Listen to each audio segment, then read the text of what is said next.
অনেকেই আছো বলো যে আপু তোমার পিঠাগুলো অনেক সুন্দর হয়, অনেক সুন্দর, যা কিনা বলার মতো না। তো আজকে এই ভিডিওটা তাদের জন্য। আর এরকম সুন্দরভাবে পিঠা আপনারাও সুন্দরভাবে তৈরি করে নিতে পারবেন খুব সহজে, যারা একদম না পারেন তারাও। আর এই পিঠাগুলো যত সুন্দর বানানোর জন্য ততটা সুন্দর আপনার মানে ভালোভাবে বানাতে হবে। কারণ এই চালগুলো আমি নিছি আপনার সিদ্ধ চাল, আর এই চালটা বাটা ছিল। অবশ্যই ভাঙানো চাল দিয়ে কিন্তু পিঠাটা বেশি একটা ফুলে না, এই কারণে আমি মানে বেটে নিছি। আর এখানে মাত্র মানে 1 পা চাল ছিল আর কি। তো 1 পা চাল দিয়ে কিন্তু আমার অনেকগুলো পিঠা হয়েছে, কারণ বেটে নিছি এই কারণে। আর পিঠাগুলো কিন্তু নিশ্চিন্তভাবে ফুলবে।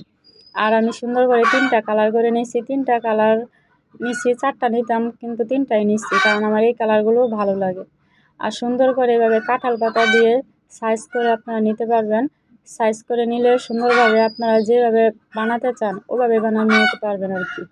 তো অনেকেই পিঠা বানানোর সাইজ সিস্টেম মানে বুঝতে পারে না, তারা ভাবে যে কীরকম করে এরকম সুন্দরভাবে বানায়, বা আমরা পারি না, আমরা বানাতে পারি না। তারা অবশ্যই এই টেকনিক ফলো করবেন, কারণ পিঠা আপনারা যদি কেউ না পারেন, কাঁঠাল পাতা বানাবেন, নিজের সাইজ মতো হবে, আর পিঠাটা খুব সুন্দর হবে, দেখতেও সুন্দর হবে, আর পিঠাটা সুন্দরভাবে ফুলে উঠবে। আর এভাবে আর্ট করে নেবেন কলা পাতার মধ্যে, আপনাদের যেরকম ডিজাইন পছন্দ হয় ওরকমই করবেন আর কি। আস্তে আস্তে বানানোর চেষ্টা করবেন। আমি মনে করি যে যতই না খেয়ে ফেলি, কিন্তু জিনিসটা যদি সৌন্দর্য না হয় তাহলে আমার ওই জিনিসটা একদম ভালো লাগে না। কারণ যেটা আমার কাছে দেখতে ভালো না, ওটা আমার কাছে খেতে একদম ভালোও লাগে না। কারণ দেখলে আমার জিনিসটা খুবই ভালো লাগে। আমি যে জিনিসই তৈরি করি না কেন, আমার মনে হয় যে এই জিনিসটা না খাই, কারণ আমার খুবই ভালো লাগে, খেতে ইচ্ছে করে না, খুব সুন্দর লাগে দেখতে। আর এরকম সুন্দর সুন্দর পিঠা আপনারা খুব সহজে বানিয়ে নিতে পারবেন। এত সুন্দর হবে আর এত সুন্দরভাবে ফুলে উঠবে যা কিনা বলার মতো না। আর অবশ্যই সিরিজগুলো কিন্তু নতুন নিচ্ছি, প্যাকেট করা, তো এগুলো আমি গরম পানি দিয়ে সুন্দরভাবে ফুটিয়ে নিচ্ছি। আর এই খড়গুলো আমি সুন্দরভাবে দিয়ে দিয়েছি। আপনারা চাইলে জালি ব্যাগ অথবা রাইস কুকারেও ছেঁকে নিতে পারেন, যা যার যেরকম পছন্দ আর কি ওরকমভাবেই দিতে পারেন। আর দেখে বুঝতে পারতেছেন যে আমার পিঠাগুলো কতটা সুন্দর হয়েছে। আপনারাও এরকম সুন্দরভাবে বানিয়ে নিতে পারেন।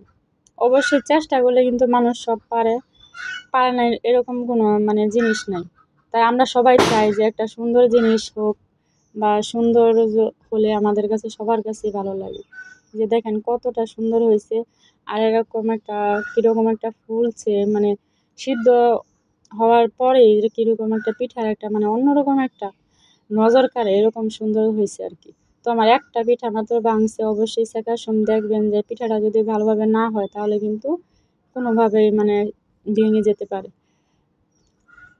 অনেকেই অনলাইন থেকে পিঠা অর্ডার দিয়ে খান, কেন খাবেন? এরকম সুন্দর পিঠা যদি আপনি নিজে বানাতে পারেন বাসায়, এরকম নিজে বানানোর একটা মানে অন্যরকম একটা ফিলিংস, আর অন্যরকম একটা মানে সৌন্দর্য চোখ জোড়ায় দেখেই। সবাই ভালো থাকবেন। আল্লাহ হাফেজ।